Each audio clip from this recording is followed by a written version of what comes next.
Welcome back to video number 2 of My Light Bulb is Still Out because, yeah, they don't make these vanities anymore and they don't make the refillable bulbs, so...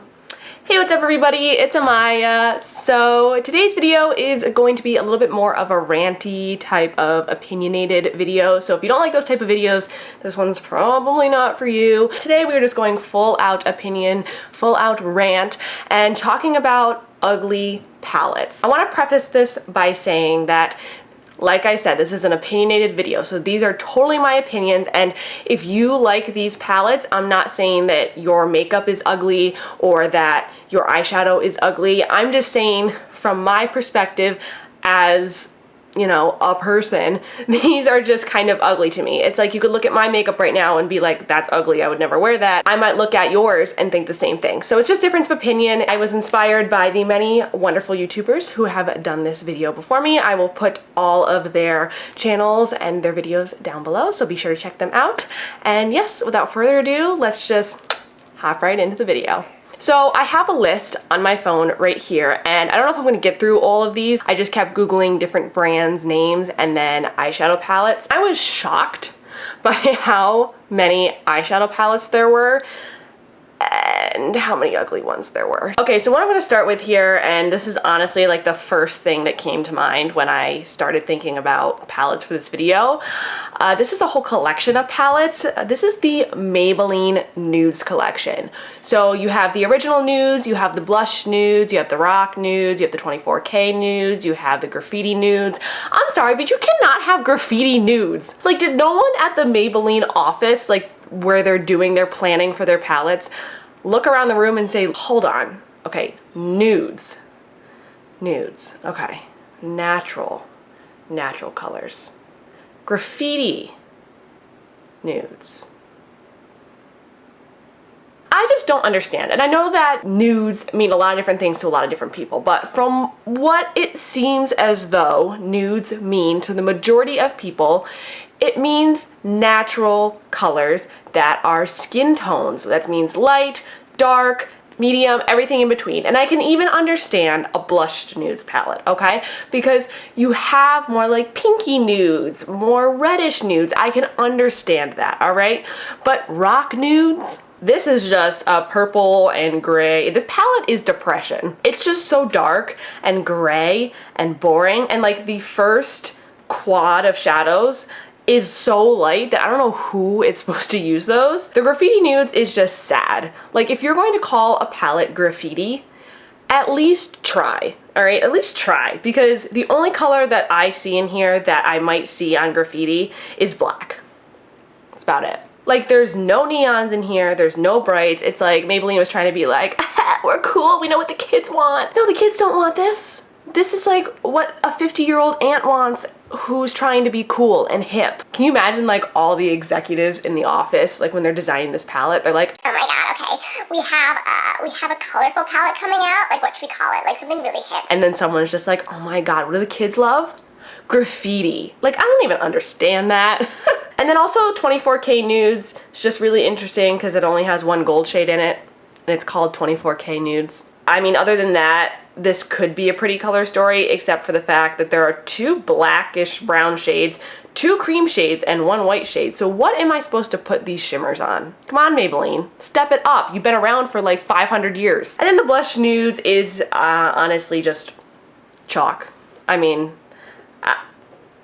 I remember when this palette came out and everybody hated it because it's just so chalky and washed out. I mean, you can't even, the entire top row is like unusable unless it's for some sort of highlight shade and only on certain skin tones. Like, this is just sad. It's sad. I just think that they should have stopped at the nudes palette, maybe done a blush nudes one, I could see that, and then just thrown the whole collection away because there's no need for freaking graffiti nudes. That's not even a thing. Now that that one's out of the way, that was probably the one I was the most heated about. Let's talk about all of Too Faced palettes, really. I mean, Too Faced is notorious for their interesting color stories. They're ugly. I might be being a little harsh here because Too Faced does come out with some good things. The Peachy Mattes, the Chocolate Bar palette, even the Bonbons palette. But what was the white chocolate palette? Like, I just don't understand, because literally all of these shades are shades that you would have to use as like either lid shades or some sort of brightening shade. Honestly, the only shade in here that's not is Black Sugar, and it's a sparkly black because apparently brands have not been getting the hint that nobody likes sparkly blacks. We also have 2 whites in here. The 2 big shades are both white, and I'm not sure why we needed 2. I get that doing a white chocolate palette would have been cool, but I wish that they had done something around white chocolate, but not literally white. Think about what goes good with white chocolate, like white chocolate and cherries, like having a white and like a pink, and then maybe like a nice deep red. Like there's so many different things they could have done with a white chocolate palette, but they took it too literally. The other palette that came to mind when I was thinking of this video is the Too Faced Natural Love palette. They came out with this giant Too Faced palette that is so huge and so repetitive. Literally the whole first row is so fair and so white that you could put those first 4 shades down a row like that on your eyes and no one would be able to know the difference. You wouldn't be able to tell which shade was which. And I will say, I mean, the last 2 rows look okay, right? They're not terrible, but everything in between is so pink and so fair and so light. You could have had this be a 6 or 9 pan palette and totally gotten the point across. Like there was no need for it to be this giant palette. Too Faced doesn't do giant palettes. I'm not sure why they decided to do it. This wasn't even at a time when giant palettes were popular. This was released at a time when giant palettes were actually starting to be phased out. So I'm not really sure why they thought this was a good idea. I remember walking into Ulta when this first came out and just seeing it sitting there, and I was just like, huh, and like nobody had swatched it, nobody had touched it, nobody had looked at it. Even for me, like the epitome of boring. The epitome of boring eyeshadow. I look at this and I think it's boring, so that's saying something. Okay, last Too Faced palette I will rag on. This is the Too Faced like 1998 versus 2018 palette that they put out, so like their 20-year anniversary palette. They had the whole top row of the palette be the same shades that were in their first like eyeshadow palette ever, and then the bottom row were those same shades but like new and modern.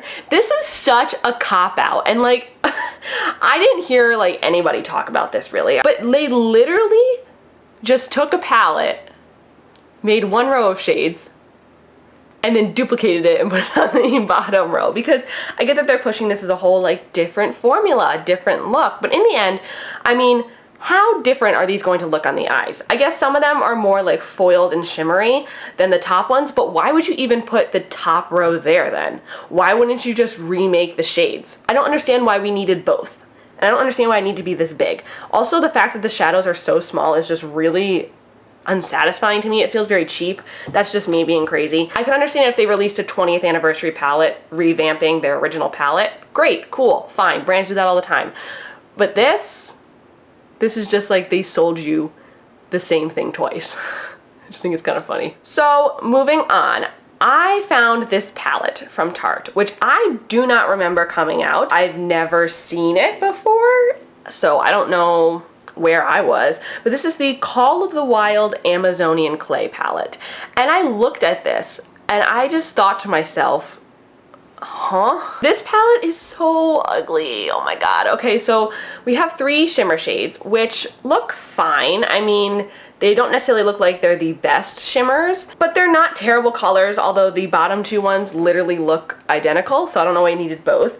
Then you have a big white shade, which you don't need because every other palette has a big white shade. Okay, then you have these 2 weirdly like skinny, long transition shades, one of which is so gray and so ashy that it's not gonna show up on hardly any skin tones. And the other one, which is like a light brownish shade, which is that a shimmer? Oh my god, the light brown shade's a shimmer. Okay, so scratch that. You don't have 2 transition shades, you have 1. And then you have the 2 shades, which is like, I can't tell if this is a navy blue or a black because it looks blue, but it also looks like it could be a really bad black.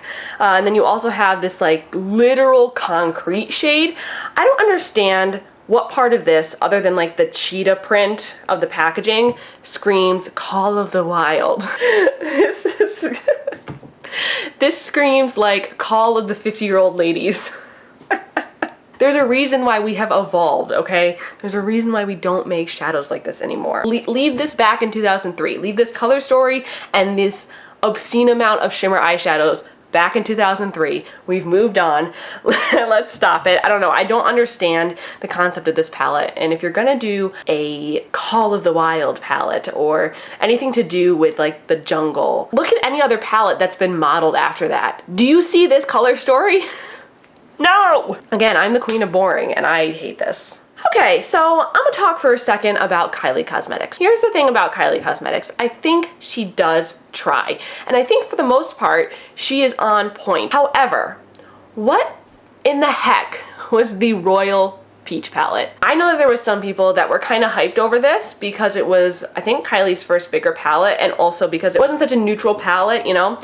But take out that royal blue in there, which I'm not gonna lie, that's a really pretty blue. Take that out for a second though, and then take out that green color. You literally have any other peachy tone palette on the market. And that's what is just so crazy to me. Other than the fact that this palette had a ton of issues with the launch and like smelling like chemicals and all that sorts of good stuff, I don't understand what part of this makes sense. I would have done more blue shades. I would have done even some purples in there and then sprinkled in the peaches, because I think making a look with peaches and purples and blues would actually be really cool and very creative. But doing a neutral palette and throwing a green and a blue in there does not make it a royal peach palette in my opinion. And also I just look at this and I'm like, ugh, I feel like she just threw shades on there and was like, oh, creative.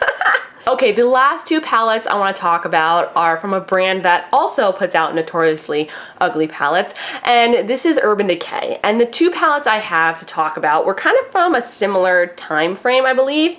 The first one is the Urban Decay Shadow Box. I believe that's what it was called. I'll put it on the screen if that's wrong. What even was this?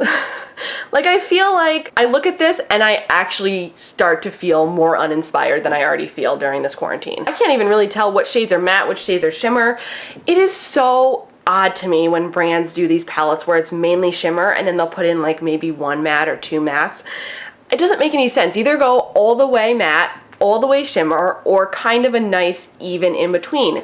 Don't go almost all the way one way. Just choose, okay? I just don't understand what the thought process was behind this palette. I don't get what it's trying to emulate. I don't get the theme. I don't get it. This is the type of thing, again, that a brand puts out when they're trying to be cool and they're trying to be creative and they're trying to give the people what they want, meaning colorful shadows, something new, something different, but just absolutely, completely, totally failing at it and putting out a really ugly palette. And then the last palette on this list is actually a palette that I have had experience with, and this is the Urban Decay and Gwen Stefani palette. So I actually did a look with this palette on my friend for her surprise birthday party. I vlogged it. It was like a whole big thing.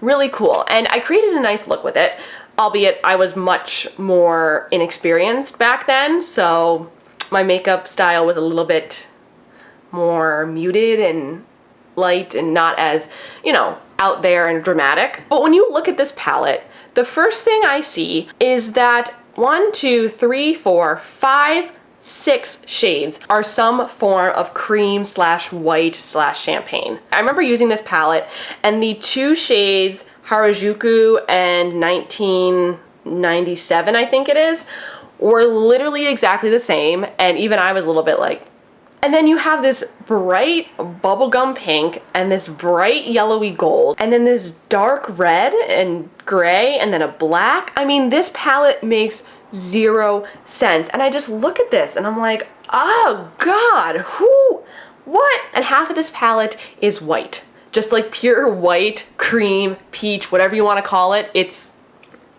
that, okay? I don't get it. This was one of those palettes that they definitely just slapped Gwen Stefani's name on it and got money off of it. I cannot see someone as bright and as outgoing and creative as Gwen Stefani creating such a boring palette like this. Maybe I'm wrong, but this is so ugly. Oh my god. So that is it for this video, you guys. I know this was a little bit more of a ranty, opinionated one, so I'm sorry if this wasn't something that you guys like, but if it was, please let me know in the comments below. Let me know what palettes you think are ugly. I know a lot of you guys have stated that you think my Morphe palettes are ugly, and that is totally fine. I'm not gonna stand here and defend them and say that they're not repetitive, because they are, but I still love them. So, like I said, a difference of opinion, totally fine, freedom of speech. Let me know what your opinions are down below.